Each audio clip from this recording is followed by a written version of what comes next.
आज के वीडियो में हम बात करने वाले हैं 10 ऐसे प्रश्नों की जो आपके माइंड में रहते हैं थायराइड नोड्यूल्स या थायराइड की ग्रंथि में गांठ के बारे में। हम एक एक करके ये कॉमन क्वेश्चंस जो आप हमारे कमेंट सेक्शन में पूछते हैं, ये क्वेश्चंस आपके सामने रखेंगे और मैं प्रयत्न करूँगा अपने पूरे एक्सपीरियंस, एक्सपर्टीज और स्किल सेट से कि मैं इसका आंसर कर पाऊँ to the best of medical research and my limited knowledge. First question, thyroid nodule होता क्या है और बनता क्यों है? देखिए, थायराइड हमारी एक ग्रंथि है, एक एंडोक्राइन ग्लैंड है लोअर नेक में, जो ऑलमोस्ट एक डम्बेल शेप्ड या बटरफ्लाई शेप्ड स्ट्रक्चर है। नेक के बिल्कुल सेंटर में दोनों साइड दो लोब्स होते हैं, बीच में एक कनेक्टिंग रॉड या इस्टमस होता है। ये थायराइड का काम है थायराइड हार्मोन्स का production. Irrespective of the function, कभी कभी इसमें जो नॉर्मल थायराइड सेल्स होते हैं उनका ग्रोथ ज़्यादा तेज़ी से होता है और वो एक गांठ का शेप ले लेता है। बिल्कुल उसी तरह जैसे चर्बी में एक चर्बी की गांठ या लाइपोमा बन जाता है, या यूट्रस में एक फाइब्रॉइड, यूट्रस के मसल की गांठ फाइब्रॉइड बन जाती है, रसोली, या ब्रेस्ट में एक फाइब्रॉइडिनोमा बन जाता है ब्रेस्ट के नॉर्मल सेल से। एग्जैक्टली सिमिलर मैकेनिज्म से ये होता क्यों है? बहुत थियरीज है। माइक्रो मिनरल डिफिशियंसी जैसे सेलेनियम या zinc deficiency, auto immune phenomenon, हमारी इम्यूनिटी ही हमारे थायराइड को अटैक कर रही है, और ऐसे कई सारे cause, even allergy to wheat और ग्लूटेन, ऐसे कुछ कॉज। सो ये जो गांठ है ये कैंसरस भी हो सकती है और नॉन कैंसरस भी हो सकती है। ऑफकोर्स नॉन कैंसरस गांठें कैंसर से 9 से 10 गुना ज़्यादा कॉमन है। यदि थायराइड कैंसर भी निकले तो 99% कैंसर्स अगर सही समय पर डायग्नोज किए जाए तो पूरी तरह ट्रीट किए जा सकते, सर्जरी या रेडियो आयोडीन या दोनों के कॉम्बिनेशन से। इसलिए थायराइड कैंसर सबसे बेस्ट प्रोग्नोसिस वाले कैंसर्स होते हैं पेशेंट के लिए। सर्वाइवल सही टाइम पे डायग्नोज किया जाए तो नियरली 99% प्लस होता है। लेकिन आज इस वीडियो में हम डिटेल में बात करेंगे नॉन कैंसरस या बिनाइन नोड्यूल्स के बारे में, जो बहुत ज़्यादा कॉमन है और जिनसे काफ़ी परेशानियां होती है। और मेन फोकस होगा कैसे आज इनका ट्रीटमेंट एक छोटी सी सुई से संभव है बिना किसी सर्जरी के। हमारा सेकेंड क्वेश्चन, अगर थायराइड नोड्यूल जो है वो नॉन कैंसरस है, बिनाइन है, तो उसे ट्रीटमेंट की ज़रूरत क्या है? या रिफ्रेम करें तो कौन से बिनाइन थायराइड नोड्यूल्स को ट्रीटमेंट की ज़रूरत है? देखिए, thyroid nodule specially benign nodules बहुत कॉमन है। ऑटोप्सी स्टडीज़ या सोनोग्राफी पॉपुलेशन स्टडीज़ में पता किया गया है कि 68 to 70% लोगों में भी ये नोड्यूल्स मिलते हैं।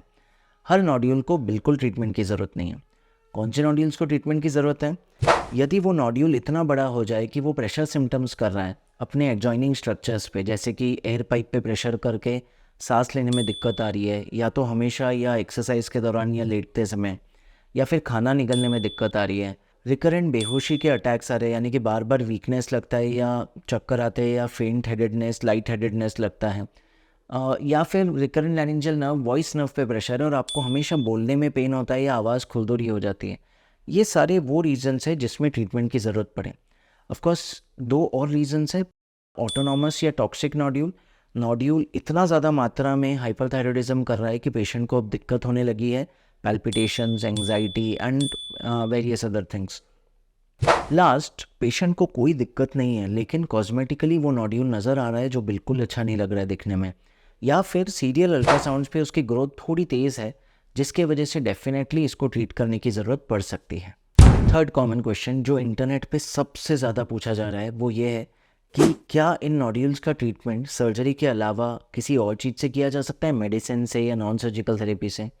देखिए, आज तक हमारे पास कोई ठोस सबूत या कोई साइंस या रिसर्च नहीं है जो बताती है कि नोड्यूल्स को सिर्फ किसी मेडिसिन या किसी माइक्रो मिनरल से पूरी तरह ठीक किया जा सकता है।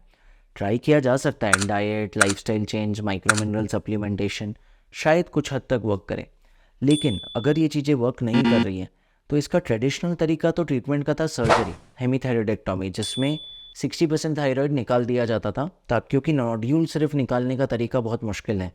लेकिन अब इसका कंप्लीट नॉन सर्जिकल इलाज आ चुका है एक नीडल से, जिस टेक्निक का नाम है थर्मल एब्लेशन। इसमें हम एक पतली सी सुई से गांठ को टारगेट करते हैं अल्ट्रासाउंड में देखते हुए, और वो सुई को कॉपर केबल द्वारा एक जनरेटर से कनेक्ट कर देते हैं, जिसमें से रेडियो फ्रीक्वेंसी या माइक्रोवेव की किरणें सुई के टिप से जेमिनेट होती है और हीट पैदा करके पूरे नोड्यूल को जला देती हैं। ये जो प्रोसेस है ये बहुत ही फाइन ट्यून्ड है। 6-6 मिलीमीटर की सर्कम्फ्रेंस एक टाइम पे जलाते हैं नीडल को रिपोजिशन करते हुए, और इस टेक्निक को मूविंग शॉट टेक्निक कहते हैं। एक बार पूरा नोड्यूल जल जाए तो वो पूरा सेल्स डेड हो जाता है और धीरे धीरे समय के साथ वो श्रिंक हो जाता है। 3 से 6 महीने में एक मैसिव डिफरेंस दिखता है नोड्यूल कैसा था और अब कैसे श्रिंक होकर गायब हो चला है। ऑफकोर्स सोनोग्राफी से फॉलोअप कराया जाता है, जिसमें पता चलता है कि नोड्यूल का साइज़ पहले से ऑलमोस्ट 80% कम हो गया है 6 महीने के अंदर ही मैक्सिमम केसेस में। Fourth question, cystic thyroid nodule या कोलॉइड सिस्ट क्या होता है और इसका ट्रीटमेंट कैसे किया जा सकता है। देखो दोस्तों, जो थायराइड के नोड्यूल्स होते हैं वो हमेशा सॉलिड नहीं होते। कई बार कॉमनली ये नोड्यूल्स कम्प्लीटली पानी या डार्क ओल्ड ब्लड या सिस्टिक होते हैं, जिसमें इसका ट्रीटमेंट और भी आसान हो जाता है। ये केसेस में सर्जिकल ट्रीटमेंट के लिए जाए तो डेफिनेटली सेम ट्रीटमेंट है, 50 से 60% थायराइड निकाला जाए। लेकिन हम अगेन एब्लेशन से भी एक बेटर मेथड कर सकते हैं, जिसे कहते हैं परक्यूटेनियस एथेनॉल इंजेक्शन। इसमें हम एक पतली सी सुई से ये सिस्ट या बलून को पंचर करते हैं, सारा का सारा जो पानी या ओल्ड ब्लड है उसको निकाल लेते हैं, जिसे कोलॉइड बोलते हैं मेडिकल लैंग्वेज में। अगर मैं वो पानी निकाल कर नीडल बाहर ले आऊँ तो वो पानी दोबारा बन जाएगा कुछ ही दिनों में, तो वो कंप्लीट ट्रीटमेंट नहीं। पानी निकालने के बाद उसी सुई से या उसी प्लास्टिक कैन्युला से हम एथेनल अल्कोहल या एब्सोल्यूट अल्कोहल इंजेक्ट करते हैं, ऑलमोस्ट 99 से 100% कॉन्सेंट्रेशन का, जो एक बहुत स्ट्रॉन्ग स्क्लेरोजेंट या एसिड है। ये अल्कोहल वो जो बलून या वो जो सिस्ट की लाइनिंग है उसको पूरी तरह जला देता है। 15 मिनट रखकर हम उसे रीएस्पिरेट कर लेते हैं, दोबारा बाहर निकाल देते हैं, ताकि हमें वो एसिड बॉडी के अंदर ना छोड़ना पड़े। क्योंकि वो लाइनिंग जल चुकी है, मैक्सिमम केसेस में 99% प्लस केसेस में वो पानी दोबारा कभी नहीं बनता और वो नोड्यूल ट्रीट हो जाता है एक पतली सी सुई से लोकल एनेस्थेशिया में, जिसके बाद 3 से 4 घंटे में हम आपको डिस्चार्ज कर सकते हैं। फिफ्थ क्वेश्चन जो हमें कॉमनली पूछा जाता है वो ये है कि ये जो प्रोसीजर्स है एब्लेशन या परक्यूटेनियस एथेनॉल इंजेक्शन, इसके पहले प्रिपरेशन क्या है। तो देखिए, इसके पहले मेन प्रिपरेशन है कंफर्म करना कि ये जो नोड्यूल है ये नॉन कैंसरस है, जिसके लिए जब आप एक इंटरवेंशन रेडियोलॉजिस्ट के ओपीडी में जाएंगे, सबसे पहले हम एक सोनोग्राफी करेंगे। नोड्यूल का वॉल्यूम, उसके 3 डायमेंशंस, उसका साइज़ डॉक्यूमेंट करेंगे। नोड्यूल सॉलिड है या सिस्टिक है, सारा प्लानिंग करेंगे। वो क्रिटिकल स्ट्रक्चर्स के कितना पास है, सारा ये इवैल्यूएट कर लेंगे। उसका एक पर्टिकुलर थायराइड स्कोर होता है, इंटरनेशनल स्कोर, सोनोग्राफी के पैरामीटर्स के बेस पे वो निकालेंगे, ताकि हमें एक अंदाज़ा आए कि ये कितना चांस है कि कैंसरस है या नॉन कैंसरस। कंप्लीटली लो स्कोर है नॉन कैंसरस तो ठीक है, इलाज के लिए जा सकते हैं, पर अगर थोड़ा भी डाउट है या स्कोर हाई है तो एक एफएनएसी करेंगे। एफएनएसी एक नीडल बेस्ड टेस्ट है, जिसमें अल्ट्रासाउंड में देखते हुए हम एक पतली सी सुई से पेशेंट के कुछ सेल्स लाते हैं, स्क्रैप करके गार्ड को, जिसे हम लैब में भेजते हैं और पैथोलॉजिस्ट हमें बता सकता है कि क्या चांस है इसमें कैंसर होने का। ऑफ कोर्स इन सब के बाद कुछ ब्लड टेस्ट करेंगे, आपकी क्लॉटिंग कैपेसिटी, आपका प्लेटलेट काउंट, आपका थायराइड फंक्शन देखने के लिए। एक बार ये सारे टेस्ट हो जाए और अगर ये फेवरेबल है तो हम प्लान कर सकते हैं आपका नोड्यूल का एब्लेशन। सिक्स्थ क्वेश्चन, ठीक है, प्रिपरेशन तो हो गया और पता चल गया कि नॉन कैंसरस है। प्रोसीजर जिस दिन है उस दिन क्या तैयारी होगी या प्रोसीजर कैसे होगा। देखिए, बहुत सरल है। आपको हॉस्पिटल 3 से 4 घंटे पहले पहुंचना है। आपको हॉस्पिटल के क्लोथ्स में चेंज कराया जाएगा, छोटा सा कैन्युला डाला जाएगा, हो सकता है प्रोफिलैक्टिक एंटीबायोटिक और हाइड्रेशन के लिए कुछ आईवी फ्लूइड्स चलाए जाए, कुछ घंटों के लिए फास्टिंग रखा जाएगा। ओटी कंसेंट लेने के बाद कि आप तैयार हो प्रोसीजर के लिए, माइनर साइड इफ़ेक्ट्स या कॉम्प्लिकेशन रिस्क जानते हुए, आपको ओटी टेबल पे लिया जाएगा, गर्दन को थोड़ा सा हाइपर एक्सटेंड किया जाएगा। सोनोग्राफी में देखते हुए पहले क्लीन करने के बाद एक पतली सी सुई से या तो परक्यूटेनियस एथेनॉल एब्लेशन, अगर सिस्टिक नोड्यूल है, या सॉलिड नोड्यूल है तो थर्मल एब्लेशन कर दिया जाएगा। एक बार ये प्रोसेस कंप्लीट हो जाए, सब कुछ लोकल एनेस्थेशिया में हो रहा है, पूरे प्रोसीजर के दौरान हम आपसे बात कर रहे हैं, नियरली पेनलेस प्रोसीजर है, ऑफकोर्स कारलेस प्रोसीजर है। प्रोसीजर के बाद आपको वार्ड में शिफ्ट कर दिया जाएगा।